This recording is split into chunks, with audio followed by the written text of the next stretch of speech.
All right, we are live. Good afternoon. I know it's definitely afternoon over on Central. I'm in California right now, and it No, looks very Californian. It's rainy and a mess. But anyways, today's today's conversation is, one that I think is valid every day, right? Like black people, we think about like, oh, we have to survive and, you know, all these things that we have to do just to be okay in today's world and well, in the world, period.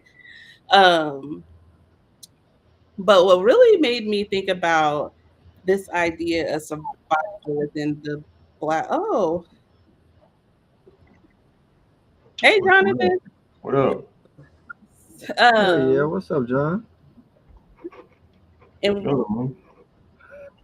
what really made me think about the idea of survival within the black family, within black culture in general, was really just so I went to the National Association of Black Social Workers conference. And while we were Yeah. in Detroit, we visited the African American Museum there. And I've never been to a museum that immersed you into the uh, experience of slavery and immerses you into the experience of trying to free yourself from slavery. And so that museum, if you've never been, go. Be prepared to go though, because you literally walk through the ships and like you hear them crying for help and crying. Like it's an immersive experience. But when I was going through that museum, for me, it was like, man, all the things that we had to do to try to survive that era, but also that still follows us today, even though it's years later. These are still situations that follow us today. And so I was like, how do we help heal ourselves, even though these things happened to our ancestors? And so when it comes to survival, this isn't something that like was developed by accident. It was how we adapted to the society. It was how we were protecting ourselves and how we got to where we are today. Right? There's so many rules that we grew up with within our own culture. Like you have to be strong. You can't speak up on different things, respect, what that looks like. You have to be loyal, right? Those are all things that helped us survive. And so I kind of just want to know what were some rules that y'all grew up with within your family, within like general culture, um, that you felt like now looking back was survival rules? Mm, I mean, I jumped on here last. I got some though. I ain't wanna. Y'all was already on here, so I didn't want to jump in and steal the. No, the no, thunder. you good. We just Uh, started. just as you were talking, just listening, I kind of thought of something that stood out to me, and something I kind of live by to this day. So, like, I remember my grandma. It was always, always, always when I was a little kid, right? You couldn't have your hair crazy. We wasn't getting no dreads, none of that, because to get a job, you can't do this, right? So in high school, of course, I had braids. I had a grill. Like I was part of the, I don't know, the '05 Houston movement, right? This is what we was doing. Mhm. So it was like that was something that I feel like was put on you, like you can't do this, you can't do this. But I think about it, why can't you? Like, why can't you wear your natural hair? But then you kind of see the racism in like what is that, Baytown or somewhere, Mount Bellevue, or like the kids can't wear their hair a certain way. So I think that's one of those. So it's a survival rule. It's something to be able to get by. You have to look presentable. You have to carry yourself a certain way because if you wear your hair like this, you look like a criminal or a thug or something like that. So Yeah. that's one that really stood out to me. But it's crazy because on the flip side, I don't have any sons, but I do really believe you got to carry yourself presentable. If you're going for a job interview, man, shit, I don't care how much you like your hair. Them people got to hire you. Go in there how you supposed to. Now, once you get your money and start your own job, You can do whatever the hell you want to do. So that's kind of my thought and approach at that. I agree. That's a good one. Luckily, we have the Crown Act now, so we're not supposed to be discriminated against by our hair. They don't follow that. But That yeah, don't, that's the thing. That don't matter at all. That's the survival thing. Like you have whole laws put in place. Does not matter. Mhm. They come into our school, so you know. which that's why I brought it up, right? Because there's so many laws that we had to try to put in place to then again protect us, and they still don't work. They still don't work. That's crazy. Yeah, and now with this administration and some of the rolling back of DEI and some of the protective policies that really did start moving us forward, um, being put on pause, it really is harmful for people of color. When I was thinking of your question, one of the things I thought about was just kind of the talk. We talked about racial socialization, basically teaching kids how to navigate encounters with like the police, Mhm. teachers, store clerks, even some of that stuff I kind of remember, even to this day, even when I go into stores, I subconsciously, I have to remind myself, you're not there anymore. You don't have to, that's not something that you have to continue to be kind of doing, right? But, when you talk about the talks, teaching young black boys, how to keep their hands visible, how to speak clearly, yes sir, no sir, trying to sound respectable, and now escalating, don't argue with the cop, that type of thing, because it could lead to disastrous results for some of our kids, right? And I think last year or the year before, there was just a lot of police shootings, and it was showing a lot of that type of stuff, and it really did cause a lot of fear in black homes and with black mothers, black fathers to have these conversations with their kids about how to conduct themselves at certain times, right? And we know this is not something that is a talk that's done to other ethnicities. It's something that's specific for, especially within our ethnicity that we have to partake in to keep our kids safe. So even now, as a grown man, certain situations I still kind of remember some of those conversations about not escalating, even though you may be in the right. Just be trying to be respectful and even when they're in the wrong. Yeah. Hey Terry, what's cold too? Because when you say that, I remember being like 18, and we got jammed up, and a friend of mine at the time, it was like four of us in the car maybe, and I had a Buick. It was crazy. But anyway, we got jammed up, and I got pulled over. He was like, "Man, put all the windows down, put your hands on the steering wheel, turn the lights on." Right? I still live by that. But as you were talking, I was like, no one ever really told me that, but I didn't have a father in the home, so I'm like, where does that go when there's not a man to be able to? Because I learned from another teenager. We both teenagers, and he was just like, so his daddy taught him, but nobody told me. And I Mhm. was a hothead. I run my mouth and shit at the time, so it was like that wouldn't have been good. But it's like, I don't know. What do you think of that as far as like when there's not a male role model in the household?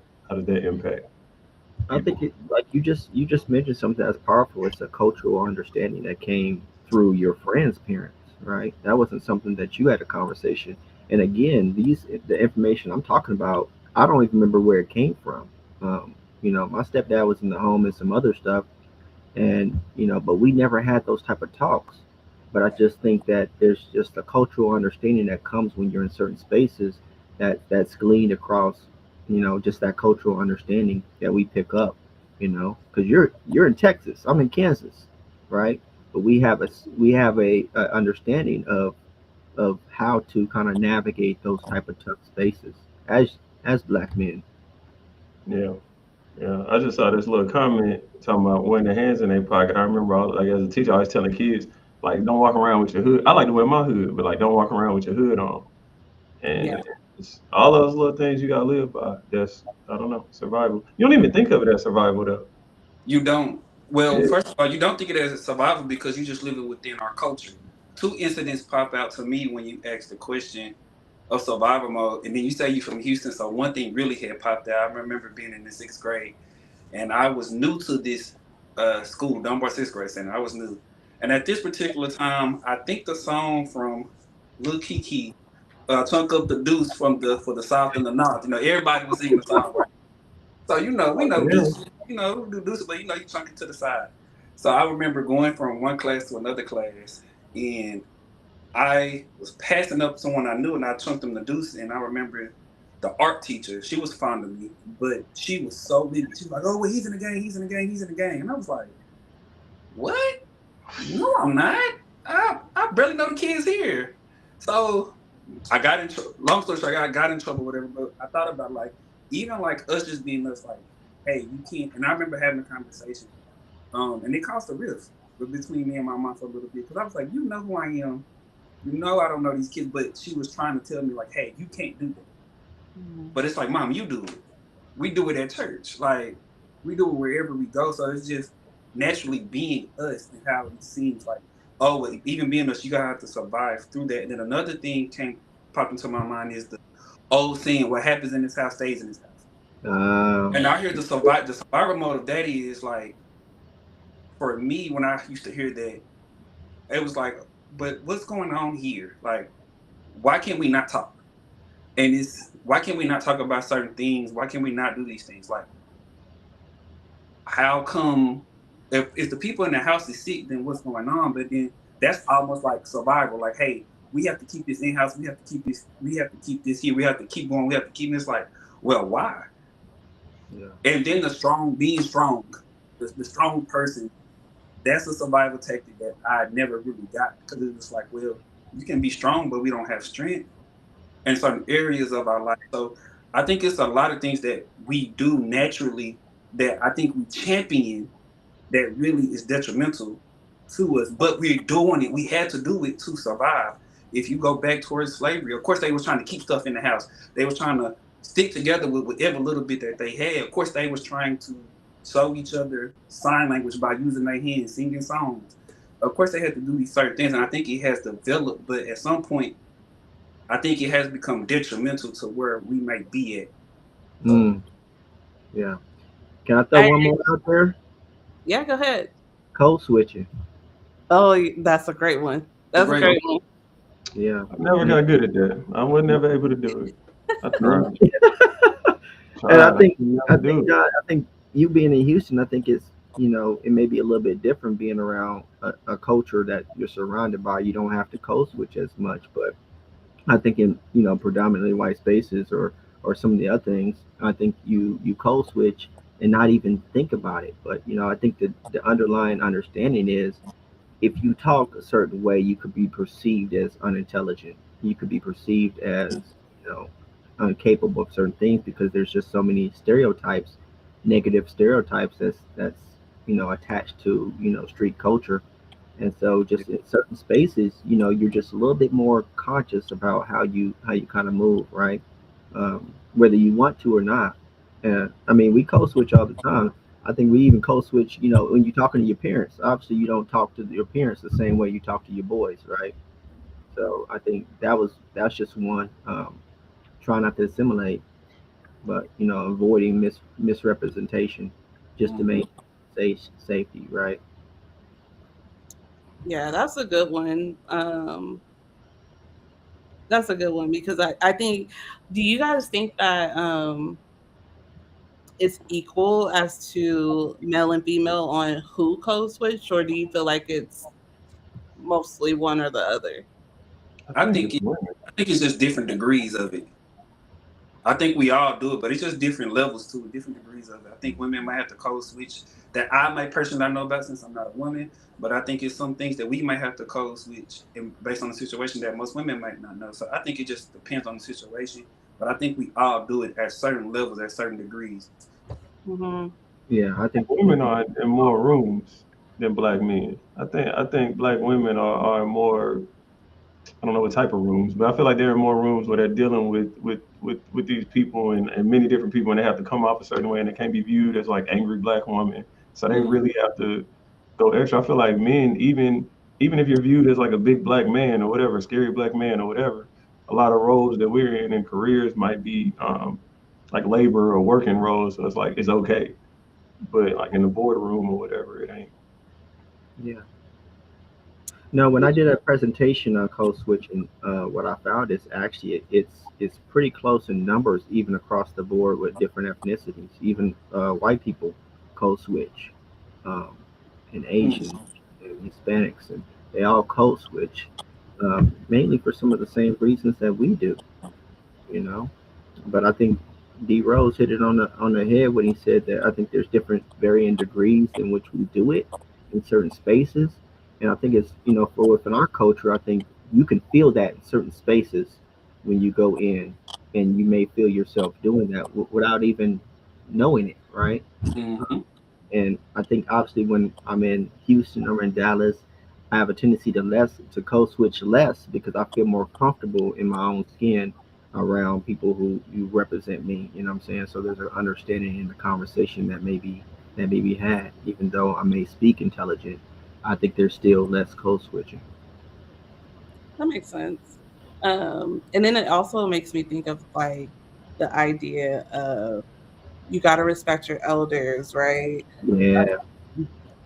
And I think there's a degree to that, but I feel like there should also be a experience of like to speak up when things aren't right as well.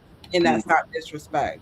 Is speaking up for yourself or telling what's wrong, is that a sign of disrespect in the levels of what respect and disrespect is? Because that's a huge rule too, right? And I definitely think that comes back from the experiences that we had um, in becoming free people, if we can even use that term, because I personally don't think we're really free now. But just saying. Um, but to stay in a space of where most of us feel like we have freedom, um, we have to have the idea of like you can't say different things or you can't talk to certain people because that's disrespectful, or you can't speak up for yourself because that's disrespectful. And so how do you guys feel like the rules that our families set for us or our culture set for us, how do you feel like that served us? Because I think it was Darian mentioned that it was Darian or Jonathan mentioned that it's kind of caused conflict. It's not helping us very much right now. So how do y'all feel like those rules set us up? Mm. I think those rules that set us up for like where we're at. I think well, first of all, I think they were doing the best that they could with what they had with the I'm gonna say limited access of information that they could obtain. So they Right. was doing the best that they could. So as we now still coming out of certain things and learning certain things, we're trying to find okay, well, what is correct? And then not just what is correct overall, but then like what is correct for you. There was definitely some things growing up in my household that I definitely agree with. But then there were some things when I started to become myself to be like, okay, this is not feeling natural to me. So I have to go in and change that. So it's it's a it's a very dicey like type of topic that we are talking about or covering. However, though, I think it just depends on what is good for you, what works in your household. Um, and what's not forced upon you, doing what's natural for you. But finally stepping into your own individuality too as well. And like everything about the culture is not good. And I know we say that all the time, but everything for the culture is not good. Just like everything in the household growing up, it's not good. My parents did the best they could raising me, and I appreciate them. If it wasn't for them, I wouldn't be the man that I am. However, though, I do look at certain things differently. And one of the things my family used to do, they used to never let me like speak when I was like disappointed or mad. I'm seeing them going out, and they was like, no, no, no, you can't do it, you can't do that. And I struggled with that in my career because I have to find a balance of how do I speak up without being disrespectful, but Mm. Mhm. also being heard and make sure that I'm professional and polished. And I struggled with that a little bit until I just got to the point where it's like be in meetings and everyone using these professional or clinical words and saying all these things. I'd be like, hey, listen, that's all good. Let's get to the point of it. But I definitely try to watch how I say things, and I've learned that sometimes being quiet and not saying nothing at all can be just as powerful to the right person For people who recognize it, you don't say nothing at all. So I just think growing up is just, it's just, it can be good and it could be bad, but you just have to figure out what is good for you. For sure. Man, that's powerful. I'm kind of piggyback on that though. You said something I thought was really powerful because I think it's something that's specific for us as men, as black men, is emotional restriction Yeah. and how it becomes emotional suppression, how it grows into that, right? So keep black children, especially little black boys, safe from being misread, and not just boys, but young black girls too, as safe from being misread as aggressive, though. That term gets tossed around a lot, especially in spaces where white people can be uncomfortable, right? So aggressive, he's aggressive, she's aggressive. To slap that label on people can be pretty harmful, but it becomes pretty limiting now as adults because now the adults can't name their emotions. They can't regulate their emotions, right? And so now that anger becomes is the only acceptable expression. I was telling somebody else, unfortunately, sometimes anger as a man is seen as the most normal emotional expression instead of any other emotion. And then as times the emotional vulnerability can feel dangerous, right? So some of the men we get into these spaces, we start having conversation about what does it mean to put the words, put the name, the emotions when I'm in the moment, right? And then having to undo a lot of that thinking and training that we were doing before to be so stoic and always present themselves as strength because that's the armor that we need to go out into the world and combat things, right? Even our partners experience emotional unavailability sometimes, right? Being honest, because sometimes the clinical impact of that is, then it creates relational strain and then explosive anger, right? Shut down as well as other somatic stuff in your body and how that cortisol builds up and that creates a lot of health issues. So just going back to that, the emotional part of that can be really damaging to us as men and women as we become adults. Yeah, and when you say that too, as men and women, I'm thinking how that impact relationships and marriages and how couples come in, but from that, like you say, that being emotionally suppressed, that impacts us in our adulthood, and it comes out not just in our professional life, but also in our personal life as well. Yeah, you're talking. Absolutely. For me, I feel like when I think about the rules and stuff that I grew up with. So let me go back to, I feel like it's different when you have experience in the foster care system, right? Because you're not just experiencing your family's rules and survival techniques, but also multiple different families. Because there's very few foster kids who's only had one foster home. Most foster kids are bounced around, regardless if you're a good kid or a bad kid. And that's a whole nother conversation. But I said bad because that's what most people in the world label kids with dysregulated emotions and things like that. So I would say that I had multiple different cultural experiences with all the different foster homes that I was in. And so I think that now, even as a professional, I've learned about different techniques, and I use them on everything I use with my clients, I used on myself, right? And so one of the things that I still today struggle with is feeling guilty with the different boundaries that I've set with people, right? I set them, don't get me wrong. They get set. But after, I really do feel bad, right? Like, I have a situation ongoing now. But because we have, as a culture, this idea that we're supposed to bring each other along, we're supposed to lift each other up. If we're up, we lift each other up, right?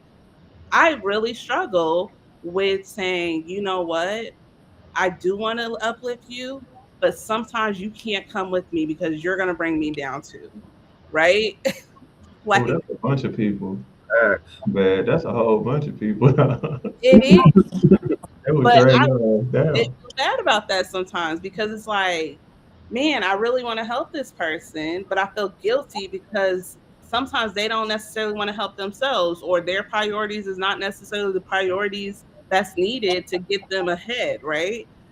And so that's kind of what this thinks about, and like how I feel like it affects like the rest of the relationships in multiple different areas for me is trying to continue to help because we are very much still a helping people.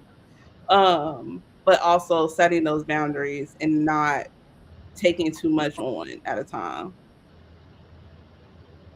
I thought you was gonna touch more on the elder situation. You That, know, I'm gonna let one of y'all do that Is because that I don't have too many elders in my life. the respect your elders thing? yeah, Like, well, I was just thinking of elders as anchors. You know, I think it becomes rigid hierarchy, um, right? Because the purpose of it was to preserve wisdom, right? But I think one of the things you brought up earlier was that then the younger generations feel like they can't challenge like unhealthy norms in the family, mhm, um, and then respect becomes silent, becomes silence, right? So then the family patterns that have been kind of going on, they keep swept underneath the rug and they go unexamined, right? You know, then you don't hear about stuff till you're later in your adult, and you're like, man, I never knew that was going on. Like that's yeah, why they stopped coming to family dinners and stuff. Is that what really was going on? You know, whether it's something harmful, whatever it is, but you know, those healing conversations never really happen, right? So then it creates that intergenerational conflict, right? And then resentment, though. That's something I've seen come up too, though. Is the resentment sticks, and then we don't go over there no more because you know your auntie, she don't act right and blah blah blah, you know, and there's that resentment, and it's not that togetherness that was originally was part of the purpose was to maintain the wisdom, right? So it's kind of a stuckness that gets you stuck in that space though. But what is y'all's experience kind of with that? yeah. There's a lot of family secrets, for sure. There's still family secrets in my biological family that we will never know because those generations are gone now, right? But I will say it's one family secrets are like one of the biggest things that you should try your best to avoid, right? Let me tell y'all something. Banishing somebody from a family is the worst decision you could do. Your kids should always know who is part of their family. Everybody on this earth is within 6 degrees of separation. Mm. Thanks. So they need to know who their people is. Things That, get weird sometimes once you realize y'all actually related. That's a fact. Yeah, I think if they have some real crimes, you know, whether somebody's been in jail for some pedophilia or something like that, I think that's where it gets kind of sticky. You know what I'm saying? Because you're saying everybody needs to know their family, but if little Johnny's uncle be touching folks, uh, we ain't sitting on laps and we ain't hanging around, right? Yeah, I got a belief in this. It might be controversial, but I feel like generations, like I don't feel like the generation before. I don't need to know all the secrets and all the shit who was on crack and who had a side baby. Like that doesn't matter to me. I don't need to know all that information. So I personally don't feel like it all needs to be shared. Like Hmm. my children in that generation don't need to know all the whatever my generation is going through. I just don't feel like it matters. I You think don't think that I goes? Go ahead. I was gonna say I would probably have to take the opposing side of that. But I kind of agree. I understand what everyone is saying, but the reason I take the opposing side, it depends on what happened in the past, so we can know how to deal with this in the present moment. For me, Yeah. I come from a huge family, and when I say, and I don't mean to sound like, oh well, my family does have issues. I don't want to take that way. We are human. We are not exempt from this human experience, so we have issues. But when I say I come from a family where it's nothing but love, if someone fall out, it's people behind the scenes. It's that auntie who pick up the phone. Hey, let me speak to you. It's a cousin pulling them to the side and like, hey, come here. So the reason I disagree with that is just because I come from a family of love. And I say a big family, I mean it's like 300-400 of us. and it's just a phone call. It'd be like, hey, that's your cousin. I was at Prairie one time. They're like, hey, that's your cousin. Go check on her. She's in trouble. Dead. I'm gone. You know what I'm saying? I go do that. But that's because of the level of respect that they have amongst each other and love, and how they pass it down and share. Like, all we need to know is that's your cousin. Go do it. However you come back, whatever the issue is or the problem is, if you have to go spend money, we got you. Just go. So that's why I say I don't really have a lot to say maybe on this topic, but I come from a very loving and huge family and very rich family, like very, very rich. And I know that's a huge blessing. So I'm oblivious, I'm ignorant to some of it. But I do believe knowing who is important and depend on what happened. And did that shift the ecosystem, did that shift the dynamic of the family? And if it did, then of course we need to know. However, though, I don't have to know everything. And I'm trying to going back to telling what I said earlier, like what happens in this house stays in this house. Well, what happened if the people in the house is sick? Now we see. So my family has been getting better to like talk about situations and putting it out there, because when you don't, then that's how you get some of this. You over there depressed, you don't even know it's your favorite cousin. You don't know your cousin depressed. You know, this person dealing with anxiety. You don't know that because what happened in this house stays in this house. So my family is getting better at putting things out there on the table so we can show up and support each other a whole lot better than I say maybe the previous generation that came before us. But yeah, and when I say like you should know, I'm not saying that we have to know every detail, but you should know that Johnny down the road is your sibling. Yeah, right. You should know that. Okay. There's so many people who have multiple families, and nobody knows that you're related, right? Yeah. That's not okay. That's not okay. Yeah. But there's so many times that happens where daddy lived down the street and nobody said any word about it. Yeah. That's a fact. I was speaking out of ignorance. I think we also, as clinicians, when we start talking to our clients specifically about, is there mental health in the family? Is there is there drinking? Is there substance abuse? And some of them can't tell you 2-3 generations of what was kind of going on, because everything was so hush hush. You know, just the limiting amount of information that sometimes some of us in our ethnicity have because of those type of things. Where's the line though? Because I think we all agreeing that some things are necessary, but not everything. So I'm trying to figure out what would be like. What's the all right? So there's like, let's say a generation is turning 18. All the kids are now getting 18. Does somebody sit down with them and say, all right, let's go through all of this? Or are we starting talking to them when they're 5? Like, how do you know how to navigate what needs to be shared and what is kind of sacred, I guess? I think for my family, what I experienced is it's not a certain age, but it's certain things. So it'll be like, hey, your son, you know, let's say he's 13, 14. Hey, bring him over here. We about to cook. We about to barbecue. Bring him over here. He over there, you about to hear whatever we talk about in the present, and eventually a conversation will come out like in the past, and you need to hear. Hey, and while you hearing that, now you're gonna get the work too. You supposed to learn how to season this meat. You supposed to learn how to wash that pit. So it's like a gradual like incline of you coming around and getting that information.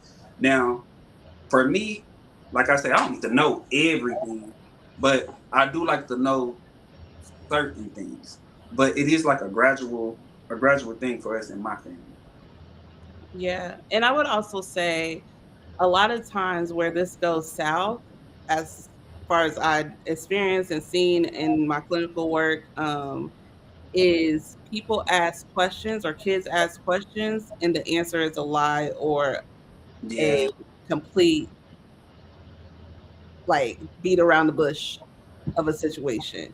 Those are the times where we need to be honest, age appropriately, of course, right? But if someone's asking you a question about the family dynamics and things like that, you can be honest. You can be honest. And I think that's where we fall short, to be honest about it, is we don't speak up and tell the truth if we know it, or we don't find the answer to answer those questions. Yeah, and I But they think create an even bigger story, like with the lie. It's like if why didn't Uncle Johnny come around? And you know Uncle Johnny up to some bullshit, and you know mm, made up some other story. So now the kid think Uncle Johnny he's a great guy who's been on vacation and the whole family's hating on him. mm, Meanwhile, Uncle Johnny been you could have just told him like yo he foul, so we keep him over mm. here. And I think giving that information also put some responsibility on you to be able to clarify some of that too, right? If you're giving that type of information about little Johnny, then somehow they want you to be able to deliver all the context of why that went down like that. And when we don't have that type of context, I think people do avoid just sharing certain things with kids because they don't know. I think with my kids, I had to kind of learn what to share with them, what's relevant, what's not, right? Because if I'm raising the best way I can, giving them information about people that aren't relevant to us, it seemed kind of like a distraction sometimes. So I see both sides of some of that, but I think giving kids sometimes too much information can be just as harmful. yeah, Yeah. I like what you're saying, the gradual thing, but what I thought of, like I think that's amazing by the way, your family, you 13, let's come over here, let's start learning these things and putting it in place. We coming to his family get-togethers now, Yeah, right? I know, right? yeah, But yeah, yeah. Listen, we so, together all the time, all the so time. many families, and I know you're speaking from your family, but so many families have negative ass people that Mm-hmm. lead in these things. So when you don't want to drop your 13-year-old son off over there because you know they're gonna be on what they talking about ain't for a 13-year-old. You don't want them Mm-hmm. taking on that. So I think that's kind of why people are hesitant. I think your family model is definitely the way to go. And we not perfect, but you absolutely right because it'll be some conversations that like, nah, they don't need to hear. But after they don't need to hear, you just have someone be like, hey, this is why you don't need to hear this, or this is why you don't need to know this right now. And do you need to know this, or are you ready? Are you prepared for the answer? So I think it's just different. But I know I have client. I used to have a client who the mother was bringing the son in because his father had passed away, but she didn't tell him the real reason why. And so he think it's one reason, but it's a whole different other reason. And the real reason is very heavy. But he needs to know that because the more you avoid this situation, you're creating another monster. That's And true. I was trying to get her into counseling, like, hey, he needs to know this thing. And I know different families have different dynamics and different way how they handle things. And it can be very tough.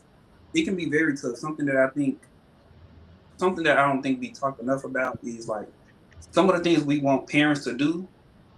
Parents are just learning on their own. They're learning as they go.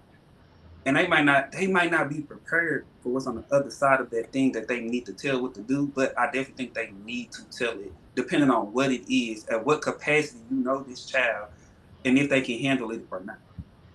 Mm. I agree with you, man. I had three clients with a similar situation Mm-hmm. where they didn't tell the kid, what actually happened. And in one of those situations, another family member came and just whatever gave all the information, Mm-hmm. caused the issue between the kid and the parent where they weren't speaking at the time. And this might have been maybe 5 to 10 years after it originally happened. Wow. Yeah, that's an interesting perspective right there. Because what happens when the information gets revealed anyways, and Mm-hmm. didn't feel like sharing it? Then it makes you look like, oh, you deceitful, you the Mm-hmm. problem. Yeah, and it came out like the information was just shared on some. You got a cousin that's going. They just say something random. Yeah, That's how like they. it wasn't your place to give that, but they did it anyway. So I think you got to be mindful that it might get out anyway. So who do you want? It's like Mm-hmm. who do you want your kids to learn from? A lot of times, it's like you want to be the Exactly. person that steers the ship. So Exactly. what's the remedy? So what's the remedy to that then? I mean, I think we've all shared a different side of it, especially with this parenting thing. I think for me, even in my late 20s, when I'm teaching parenting courses and some of that stuff, I had to learn some of that. I was applying that stuff myself. And so, entering early 30s, now I had a better understanding. But for a lot of parents, they don't get that information, and it's not lack of intelligence; it's just ignorance and just some stuff just not being passed along. what is your remedy to some of those parents who are just now getting some of that late? Well, I think the remedy is transparency, right? Okay. Like, I think that if you know that something's going to impact your child, tell them. You be the one to tell them. You be the one to shape the narrative of what the situation is, and don't allow other people from the outside get that leverage, right? I think that would be the remedy for it. It's not always going to be grand, right? Like, there's going to cause friction, but there's always going to be some kind of, it's going to get worse before it gets better. But Mm. at the end of the day, there should never be a time where your child can say, well, my parent lied to me. I think to add to that, I think some of the stuff we talked about in the beginning is like kind of we got to start tearing that apart because it's the so for example, the example I use of like the hair, not having the crazy hair. Like, what if you just told me that, and I asked why, like, and you never tell me. So I feel like it's building a relationship from early on. What happens in this house stays in this house. Well, why? Explain that. What is information I can take out the house? So I think if you start having those conversations with your kids at 3, 4, 5, they kind of have a safe space. They're not gonna get popped in the mouth if they ask a question. So now I think that kind of remedies it because now you can have a conversation. So when some real heavy shit do pop up, and you gotta have that conversation, y'all already got that relationship, and you feel comfortable having it. That's good. Mhm.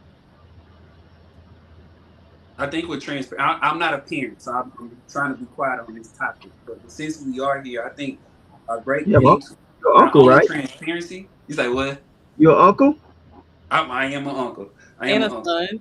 Yeah, and a son. I think the transparency is great, but then also too, like, and I don't know what age of parenting does this happen, but at some point, just being human and just letting them know, hey, I don't know that answer, but we can figure it out together. Or like, Mm. I really don't know it, man. I can see you in a direction. I think that's is very important too. Like, I think that's very important. Even if you don't have it, it's good for your child to see that, hey, you are human too. Hey, I'm your mom. I'm a authority figure. I'm dad. I'm a authority figure over you. You know, at some point, I know what's best for you at your life, but then at some point, I don't know what's best for you because this is your life that you live in. So I don't know. Maybe you should go over there. Maybe you should do that. So I think even the transparency, even if you do not know the answer. So Oh, I I got think something. Hold on, because I got one a personal one. I just thought of it. go ahead, So, John. Bring so it. like as the parent, right? Because I'm thinking about my mom, and I think so. She was there, right? So whatever it is, she experienced it, right? So if I come and I ask the question, she already has all the stress from it, the anxiety, the feeling, all of that is on her. So I don't think it's that she doesn't want to have the conversation with me. I don't think she's done the work to be able to have the conversation with me because it's gonna bring sadness, it's gonna bring all these feelings on her. So what are you supposed to do at that point, you know? I think we have to have an honest conversation about the capacity of some of these parents too, though. Right? mm, Mhm. I had to assess my capacity wasn't where it was when I was raising my daughters, um, and so for me to be vulnerable, to be transparent with my daughters was asking a lot for somebody who was not really used to being vulnerable in general. mm-hmm. And so it creates a whole nother demographic, some dynamics in that relationship when you're asking the person to really go outside their capacity to give their kids something that they didn't have. Mm-hmm. And we have to ask, how do we get those things? Right? How do we get that level of transparency, being around people that can help us work on being vulnerable and stuff? And obviously we're biased because we say therapists and people that can help, but sometimes the therapeutic conversation uh, can help can help people kind of get what they need to be more as parents. Yeah, I think that kind of transition us to the next um, question, right? Like, how do we redefine the connection and the family values and the idea of survival rules and move away from that to like healing, right? Like, how do we encourage healthy connection, communication, support, things like that. Kind of like what Darian was expressing, like what do we need to do to shift that? I think you need to start with some simple words like, "Hey, I'm sorry," or "Hey, I forgive you," or "Hey, I want to forgive you. I don't know how to." Just going back to that transparency part, right? To get to that part, hey, I am what you can give, and hey, I might need some time, but I'm open and willing for that time to happen. And maybe this is a thing that we can do together. I believe Nipsey Hussle said, "The highest form of art is inspiration, or to inspire." Do you know how inspiring it may be for your parent who may not know something or maybe did you wrong to come back and apologize to you? And it's not lowering who they are, but you're watching them not only say do this, but actually be that thing that they say that you need to be. That's inspiring. Mm-hmm. So that's what I think far as the healing journey, what to do. It's just start simple. Start saying things that you don't say. That maybe we struggle to say. Asking for help. I'm sorry. I forgive you. I forgive you in this moment, but I need to do the steps to actually forgive you. And not just the word, but actions behind the word. That's powerful, man. I'm sorry is in itself is a whole lecture, a whole paragraph, Yeah. right? Yes. Didn't get that. I remember I was having a conversation with my mom about something that she said that I seen she do, and then it came out that she was wrong, and then she just kind of glossed over it. To me, as a kid, that was pretty harmful to me. Mhm. To know that you were wrong and you didn't acknowledge that was pretty powerful to me. So as a parent, I make sure sometimes I have conversations with my kids like, you know what, daddy was wrong. I was wrong. And I practice that because they need to normalize people actually being accountable for when they're wrong, right? So but thinking about that, refining some of the survival rules and what that sounds like is really about keeping the wisdom Mm-hmm. for me, Mhm. by keeping the wisdom and then releasing the fear of the stuff that kept us in those spaces, that kept us in that survival, right? Releasing the fear of that, and then reflecting, updating the strategy. How do we move forward, right? Mhm. Because if we're keeping the wisdom and releasing the fear, then we have to revise the plan. Otherwise, then we default back into the things that we were taught, the Mhm. blueprint that we saw that was dysfunctional and that didn't serve us then, and the sure in hell doesn't serve us now. But because we have not devised a new plan, now we repeating this kind of the same thing. So, and it's just to help Black families be able to thrive and just not survive. I think there's a lot of people who are operating in our survival, and are when you talk to them about it, it produces a shame that they're not really ready to release because they don't have a game plan on what that looks like for them to be able to do that. So just pretty much a framework on how to move forward, just one step forward to help them kind of move out of the place where they were at. Because the default is comfort. And if survival is comfort, then that's ultimately where they will stay if they don't have a game plan to help them out. No, I think I kind of agree with all y'all. I kind of got distracted for a second, but I feel like the question was something along the lines of how we gonna get about this thing. And I Yep. think, I think from what came to me, and based on kind of what y'all was saying, is like a stability. I feel like if we have stability, or like I really originally when you said it, I thought money. I was like, we need money. Like that'll help because if we have money, then we can do things. A lot of these survival things come from struggle or like not having, so we need to get. But I feel like it ain't money because that ain't gonna do nothing. It's more Most people got money that's still yeah, dysfunctional. yeah. I was like, it ain't money. So as I thought through it, but I'm like just stability and like Mm, generational stability, like yeah. knowing that my kids is gonna be all right, knowing that they'll be able to achieve and accomplish at the same level, and we don't fear that like we're going to drop back down to wherever we were because as Black people we either one or two generations away from poor. Basically, it don't matter who you are, where you are, we're like one or two generations away from not knowing how to read. So I think stability is like we want to be able to know that 4 generations, 5 generations, we still gonna be able to read. And right now, we feel like people taking away our ability to read and taking away our ability to learn about things. So now we scared that 2 generations from now, we might not be able to. So I think stability, I guess. Very Yeah. true. Can I drop a couple things I was thinking about? I jotted a couple notes while you was talking, and 'cause I heard a couple things from a couple of you guys, and I heard confidence replaces hypervigilance. I heard connection replaces isolation. Mhm. I heard when we talk about the healing outcome, wholeness replaces fragmentation. Yeah. Regulation replaces suppression. Mm-hmm. That's one that I really, when I was talking about, especially us as men, how regulation replaces the suppression of our emotions and the things that we're not quite ready to reveal to the world. Um, and That's a then whole conversation in itself. Mm-hmm. it is a whole other show. Expansion of the individual replaces fear. Mhm. Expansion replaces fear. Yeah. I like that. When you talk about teaching financial literacy, you know, that's rooted in empowerment, right?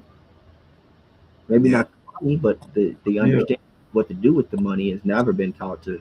I mean, it wasn't taught to me, and I think most people I talk to in our ethnicity don't have financial literacy that's taught from people who are stable, financially stable. And you were just talking about a second ago of how we're 2 or 3 generations from brokey, from being a brokey. Yeah. Right?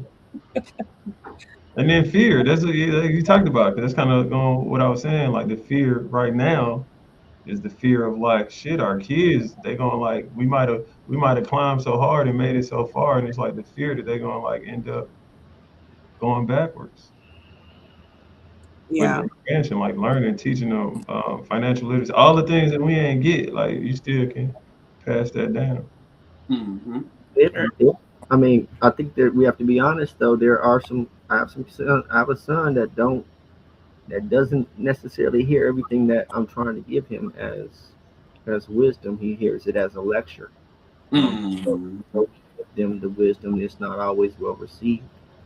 So there's a But Yeah. yeah, balance. we gonna tap back into that later on. It's Right. there. We'll tap back into that Yeah. later. I They gonna think that a lot of kids, it seems like they're not actually listening in the moment, but when they need that, they're gonna be able to tap in.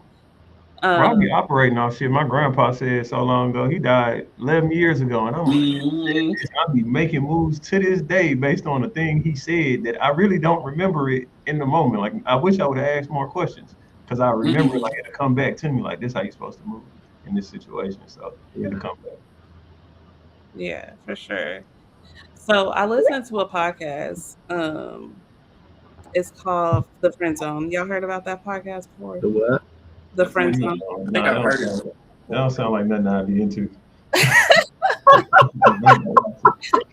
It's a good podcast. So a lot of times they have a lot of different conversations. But one of the things that they said a long time ago, and I kind of take with me now, is that basically we all have our own story and everybody in it plays their own character, right? And Mm-hmm. so we have to build these spaces with people that we know is going to feed it. We have to basically help build the ecosystem because if we don't take initiative to build the people in our environment around us, then all the things that we talk about really don't matter, right? Like we're not going to shift the culture. We're not going to shift into the healing that we really need because we're not helping build that ecosystem. We're not putting the characters in our story that we need to. And so I think as we transition to um, the closing, at the end of the day, none of us is perfect. Mm-hmm. Our parents ain't perfect. We're not going to be perfect. When Danny and I have kids not together, just in general, because we're both the non-parents I'm not perfect. situation. Yeah. We're not perfect and we're not going to be perfect with our kids and the generations after us, but we're still willing to help heal the generations after us. And that's really what we need to do. We need to be willing to heal the people that come after us and the people in our environment. And so the last question I have for y'all is, what are the things that you're learning that you can do to help heal the generation after you? One more time. What are the things that you're learning that you can do to help heal the generation after you? I'm gonna take this because I work with kids all the time. Work for the Dallas County Juvenile Department. So when I'm working with them, I have a lot of coworkers. They come to me and they be like, "Why do kids like you? Why they talk to you?" And the main thing is, whether if I disagree with them or not, it's not about me disagreeing, them being right, me being wrong, or me being wrong, them being right. It's to get them to talk. So I make sure I get them to heal. If you come from a place where you're not talking, even they, they think they thugs. I'm a street guy. I don't talk about my emotions. So you can sit here and talk for about 45 minutes straight. And all I did was challenge you. I hear you, but can I challenge you? Then I challenge them and I just let them walk down whatever the boat, and I let them go as crazy as they want to go. And eventually they'll go so crazy that I can take something and challenge it. They be like, that don't even make sense. Exactly. So for me, I think I'm getting better at, they are doing the very thing that they don't get to do when you talk about emotional suppression. Mm-hmm. So of course, when you come out of that emotional suppression, you're not going to sound and have the most and the best sense, but the therapeutic process and the healing part is you are now doing the very thing that you've been suppressing, and that's talking. So of course, a lot of nonsense is going to come out before we get to the sense part. Mm-hmm. So for me, it's just letting them talk, letting them have that space, letting them know, no, you can talk, you can express yourself, and you don't have to feel weak about doing it, and it's okay. And I'm not going to use it against you to harm you later.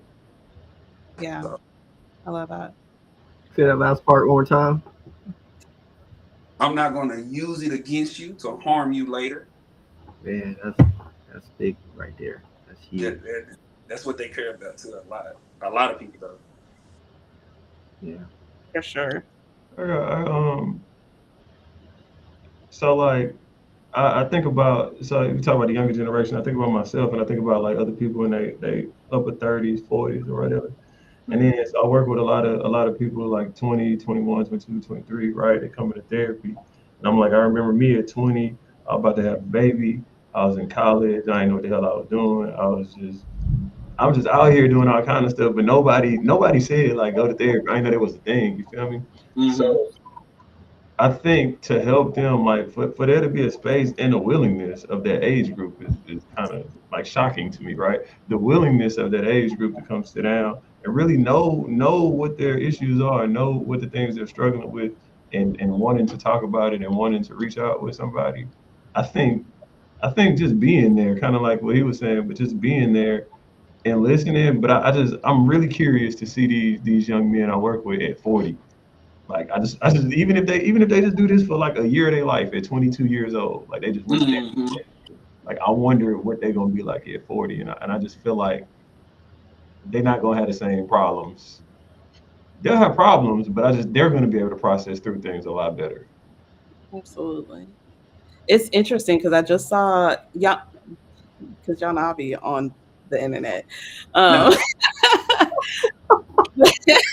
It's my job. Leave me alone. Anyway, I gotta get on there. I keep telling you. So Kiera Gaines, y'all know who that is? No, who is that? Okay, so he actually just got licensed, but he's a LPC, I want to say in Georgia. He's been viral quite a few times for his monthly motivationals, things like that, his family content, and how he navigate basically private practice and all of those things.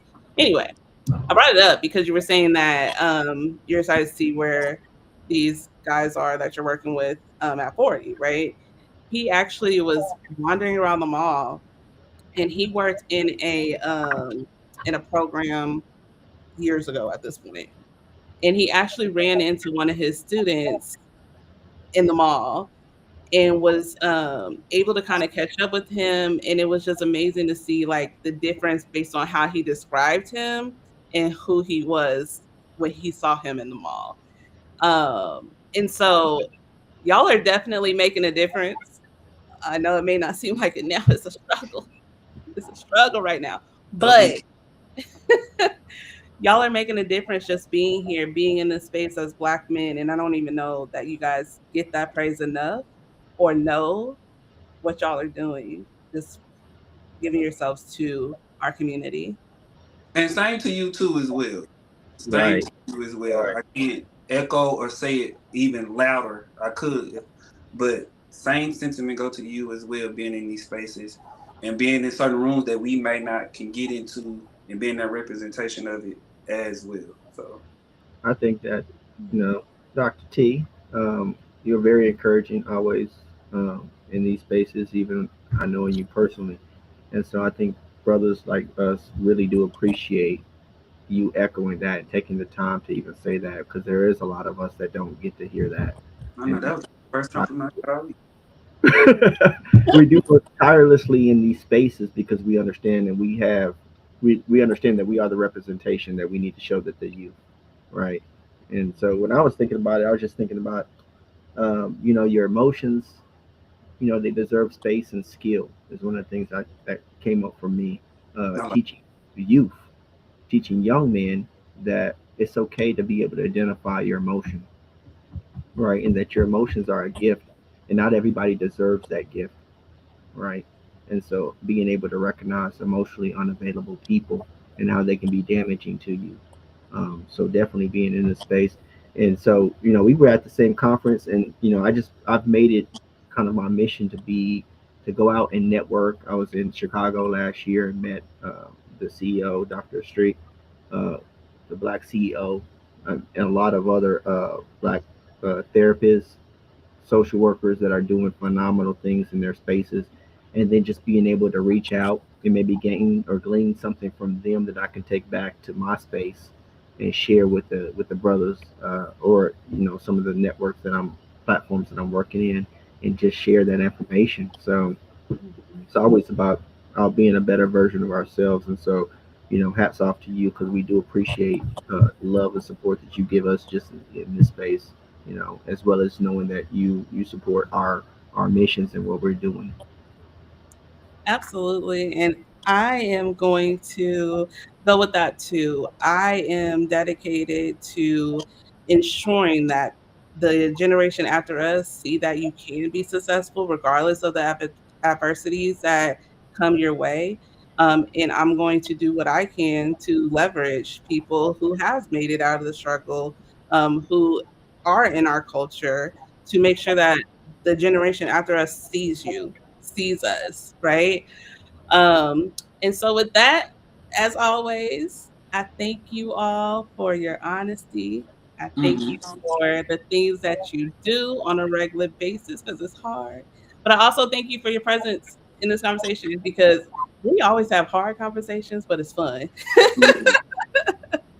Hey, look, I was gonna say, I always do this at the end, and I do it at the end of like every therapy session. I be like, "Peace out" at the end every time. And I'm like, "Damn," he said he got in trouble for throwing up gang signs. Turn up deuces. I'm doing this shit every day. Gang related. Thought I was That is gang. crazy. Thank you. I was just about to do it. I was gonna be like, "All right, peace out, y'all."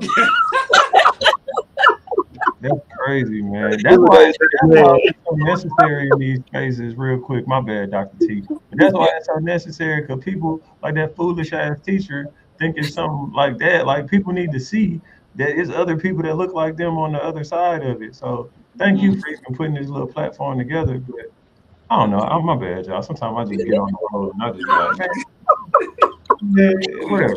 Good, brother. That's what this space is. I love it. This is what it's for. But everybody that's watching this, remember, you're allowed to build a connection that makes you feel safe, not just familiar.